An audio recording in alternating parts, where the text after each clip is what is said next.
অধিকাংশ কম্পিটিটিভ এক্সামের ক্ষেত্রে আমরা দেখি এরকম অঙ্ক থাকে।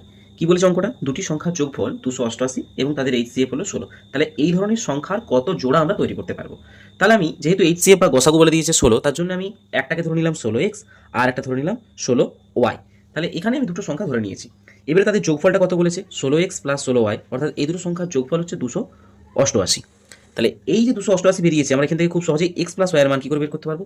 এখানে 16টা কমন যাচ্ছে, ঠিক আছে, কমনটা লিখে দিলাম 288। তাহলে X plus Y equal to পাচ্ছি 288/16। 16 দিয়ে কাটাকাটি যাবে, 16 1 16, রইল কত? 128। 16 8 128।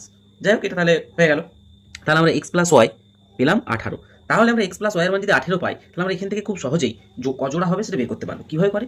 এটার নিয়ম হচ্ছে, আমাকে এক্স এবং ওয়াই এমন দুটো সংখ্যা দিতে হবে যার যোগফল 18 হবে, এবং এটা দেখতে হবে যে অবশ্যই দুটো সংখ্যা কিন্তু পরস্পরের সঙ্গে কো প্রাইম হতে হবে। দুটো সংখ্যা কো প্রাইম হতে হবে। কো প্রাইম কোনটাকে বলে? কো প্রাইম হচ্ছে পরস্পর মৌলিক সংখ্যা। দেখা যাক, তাহলে একটা পাচ্ছি 1 আর একটা পাচ্ছি 17, অর্থাৎ 1 প্লাস 17 18 হয়। 2 দিয়ে দেখবো 2 প্লাস 16 যদি আমি নিই, 2 প্লাস 16টা হবে না, কারণ কি? 2 আর 16 হচ্ছে পরস্পর প্রাইম, কো প্রাইম, তার জন্য হলো না। 3 প্লাস 15, তাতেও সেটা কো প্রাইম হচ্ছে। 4 প্লাস 14, এটাও কো প্রাইম।